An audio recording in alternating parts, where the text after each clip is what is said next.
I was brought up where civic society was the highest calling in life. Our father says to us, be civil servants. The civil sector needs you. In the past 30 years, I haven't sensed that. In the past 30 years, I haven't heard a parent tell their child, join civic society. I just haven't heard it because we're telling our children to be business people, be entrepreneurs, be very successful, get rich. And then maybe if you get rich soon enough, then you can start being a philanthropist. You can start being charitable. And so for the beginning of your life, it'll be somewhat meaningless. And the end of your life, there'll be redemption, so to speak, and it'll be meaningful. And I hear these conversations all the time. I was at a meeting with all the European leaders, and they talked about people who were philanthropists and charitable. They talked about the entrepreneurs and the executives. They never talked about the civil servants. And I said, what's going on? Civic society is very important, so thank you for having us. When I talk about myself, I'm not a futurist. I'm not somebody who's going to tell you what the future will be, but I have been there. I've been to the future many times. Now, what does that mean? I feel I've been to the future, and when somebody says something to me now that I'm 72, that's a lot of years behind me, over 50 years on the faculty, I say, yeah, it will, of course it will, and maybe I'll be there, maybe I won't, but you will. So the future is what we make it, but it's not just predicted. The reason I show you this slide, which is sort of meaningless, hard to read, this is a computer display system in the 1960s at MIT when I was a student. So this image comes from 1964. And it's an image of cars being called from one point, which is one end of any of those lines, to another point to pick up passengers on demand to take them to wherever they want to go. 1964. Uber today, there's nothing new on that part of it. But when we did that work in 1964, we didn't have GPS, we didn't have handheld devices, we didn't have mapping systems in our palm, we didn't have the ability to message the drivers, so I could have told you that that's the future, but it would have taken almost 50 years for that future to happen, not because I was wrong, but because all these other things had to line up. So when I had the audacity to call my talk The Future of the Future, is I want to talk to you about the future being something I can tell you about, and I like to say, and it's going to sound very arrogant, I'm always right. I just get the timing wrong. I never get the timing right because all these other things have to happen, or they're regulatory issues or they're social issues. So the future is a very funny thing. I want to say one last thing about myself, and it's a belief. And it's a belief system that very few people share. That doesn't mean you should share it, but at least I want to come clean with my belief. And my belief is you do not have to measure. You do not have to measure the impact of what you do. And foundations and big organizations say we're measurement-based. If somebody says to me they're measurement-based, that says to me they're small. You don't have to measure impacts. You want to make impacts that are so big they're self-evident. And if they're so small you have to measure that only 2% happened or 1%, the problem is not worth tackling that way. Let other people do the just noticeable difference. Do things that are self-evident and big. So now let me go through three topics. You can discount some of what I said because I think I've exposed my style of thinking, I am probably the closest to being a Bernie Sanders on the stage. Maybe I'm not as avuncular, but I believe many things he does. I'm puzzled by countries at a meta level. This is meta countries. The sizing of countries, it's very strange. If you were to plan the world, let's say this meeting had a workshop, and somebody in the workshop said, let's replan the world, let's redistrict the world. You wouldn't come up with a taxonomy that had the smallest element have, let's say, 1,000 people, and the biggest one, 1.2 billion people. You probably wouldn't come out with something that had 200 or 195 countries. You would come out looking at size as having some meaning, not just a consequence, a random cut or a river or some historical event. Because countries are a real story about bits and atoms. Countries have atoms in the sense that you can actually walk around the edge of a country.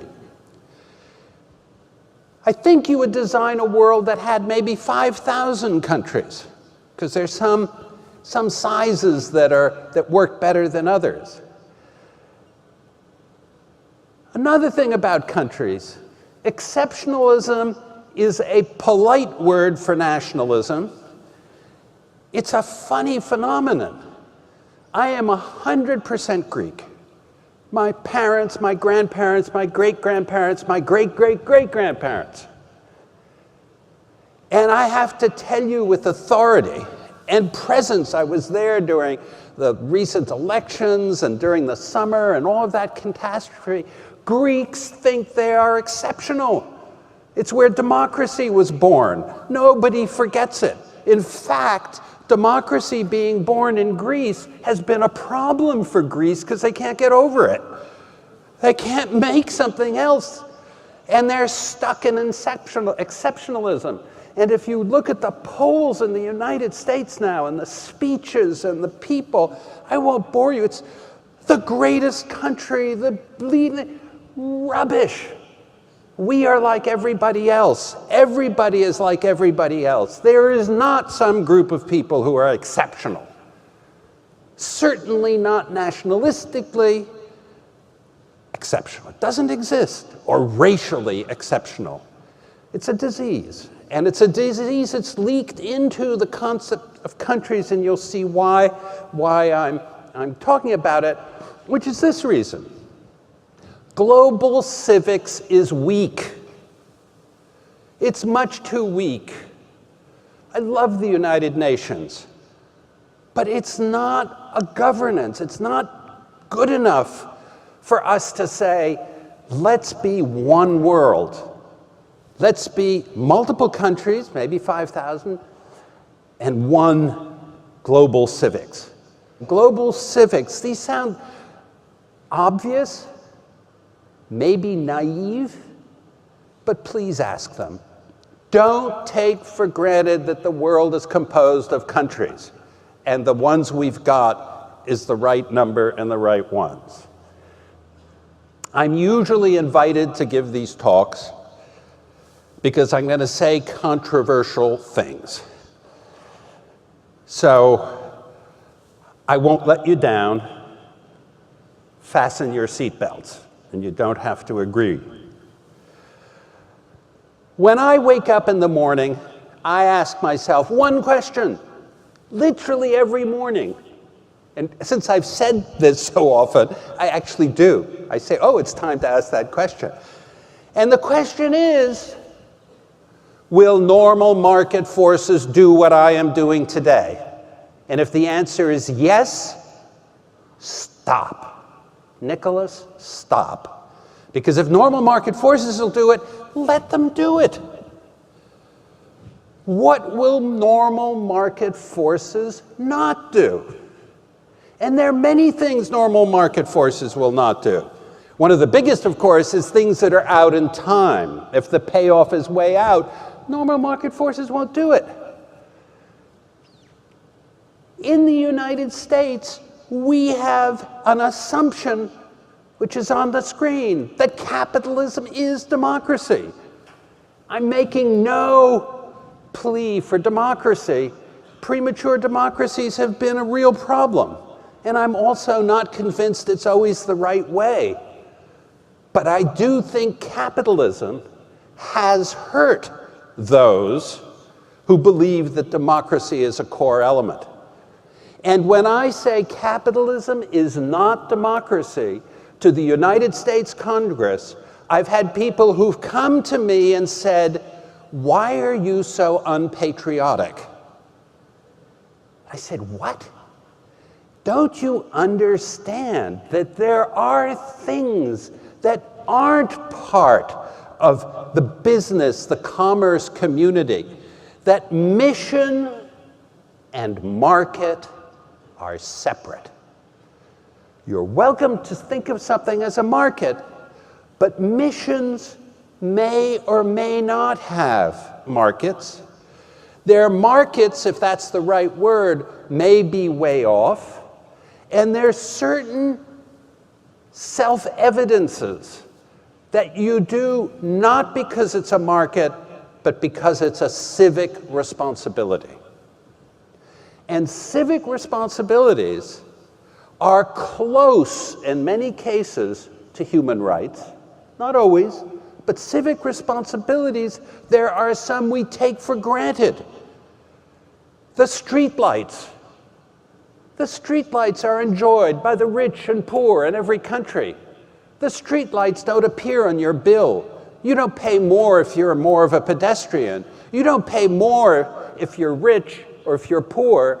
You don't even know how they're being paid. You do, you're one of the few groups that do, but most people don't. It's a bigger economic picture. Society has been lifted through education. They're well employed. They're part of an economic cycle. And guess what? People pay taxes. Nothing wrong with taxes. And those taxes go to make the road, to do the lights, and so on and so forth. And it is profit-making companies that erect the lights, repair the lights, put in the lights, make the bulbs for the lights, build the roads, repair the roads, plow the roads. So it's not an anti-commercial point of view. It's a point of view is that certain things are part of civic responsibility. And my favorite is education. I like education, and I'm going to stick kindergarten through 12th grade. Many countries do much better than the United States. But in the United States, and I'll use it because I know it a bit better, the worst thing that has happened to public education in the United States is private education. Because we've sucked people out of the education system, people who might have cared, might have been able to think about it in a different plane, that might have participated to make public education good. And they're gone. Yes, they pay taxes. Yes, they actually pay double. Because if you live in a city, and as some of you might know, and this is truly pathetic, and that is that the United States pays for its school through real estate taxes. Now, that's screwy, but not the subject of this talk. So somebody who pays real estate taxes, typically half of it, will go to a public education system, but their child is going to a private education system, so even though they're paying $50,000 a year for their child to go to private school, they're actually paying $100,000 a year for their child to go to public school, and they pay that, and it doesn't help the public school system. Some of you might know that there's a test called the PISA test.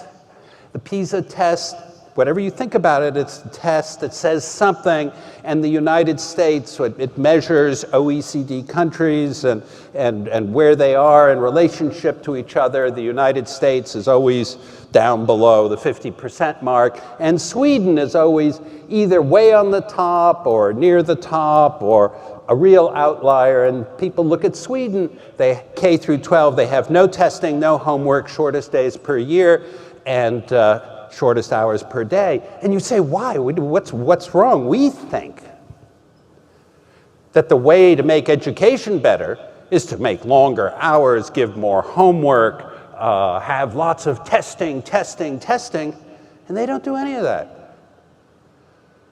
You know why it's so good? There's no competition. The kids are collaborating. Something for you to think about, because this is a whole separate speech. One of the biggest ills in our society is competition.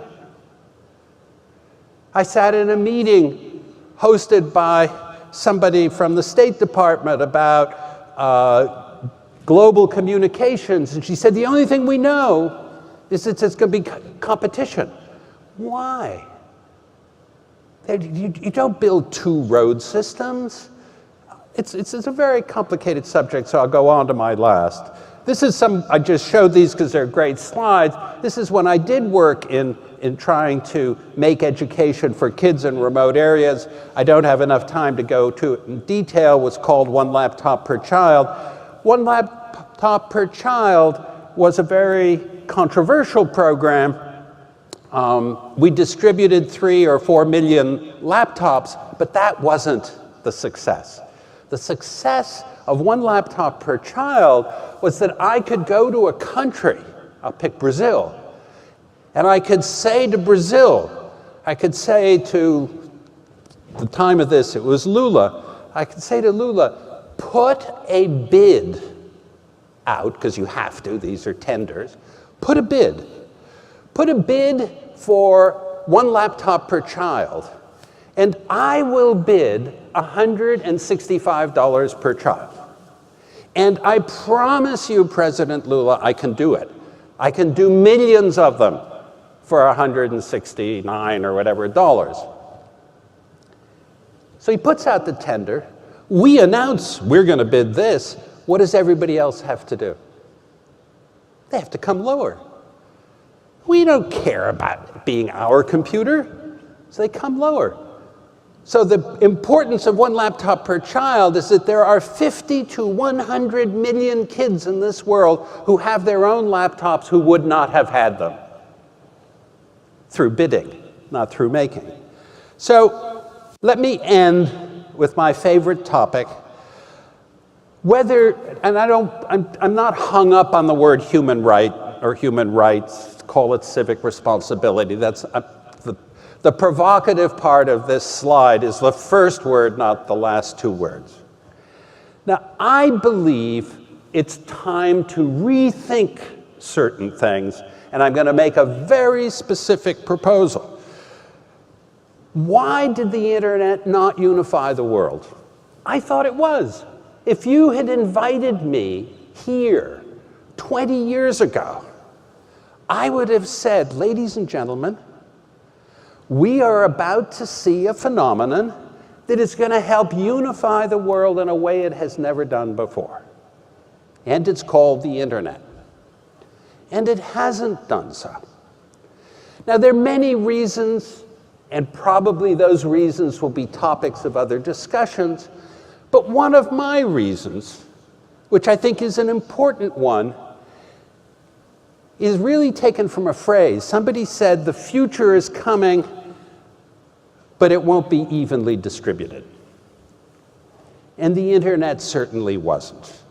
We looked at the private sector to do it, and the private sector did many things well, but not the internet.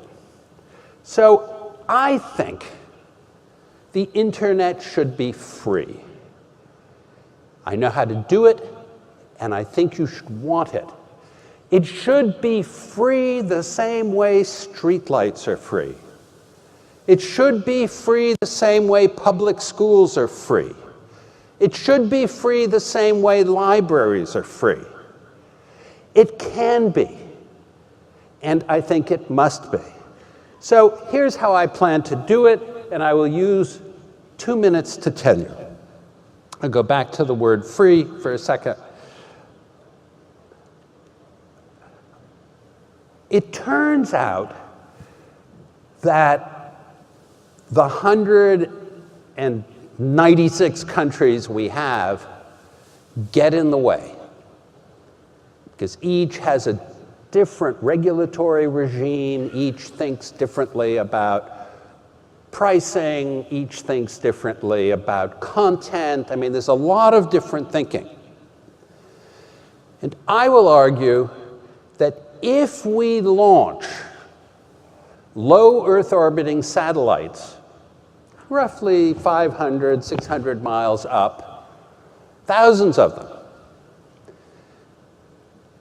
it would cost $10 billion to connect everybody in the world, including operating those satellites for 10 years.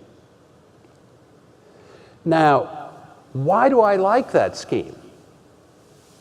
And before I say too much, I do know that's sort of half the equation, but I like the scheme because it's above 100 miles. The jurisdiction of countries stops. You're out of the jurisdiction. So you're orbiting outside the jurisdiction of nations, and LEOs, low Earth orbiting satellites, are just going around and around. They cover the complete Earth, every square inch. And if I can tell you every square inch has 10 megabits, you don't have to give anybody landing rights, but those 10 square inches, or this room has the 10 megabits, I don't care if you give them landing rights. I'll do it all over the world, equally distributed. I won't focus on cities, just the geometry lends itself for that. And what will I do? I'll create, this is a little harder, this turns out to be the hardest part, a new entity in the United Nations called the World Communications Organization, who will launch it and run it, and the $10 billion is lunch money. It's 5 days of American presence in Afghanistan. So this is affordable. And just to make one last note about WCO, more than most audiences, and there are probably people from the UN in the audience, in the UN, if you look at food, there's the World Food Program and the FAO, Food and Agriculture Organization.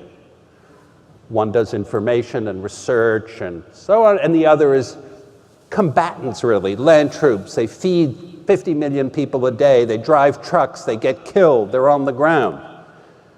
In telecommunications, we have the FAO. It's called the ITU.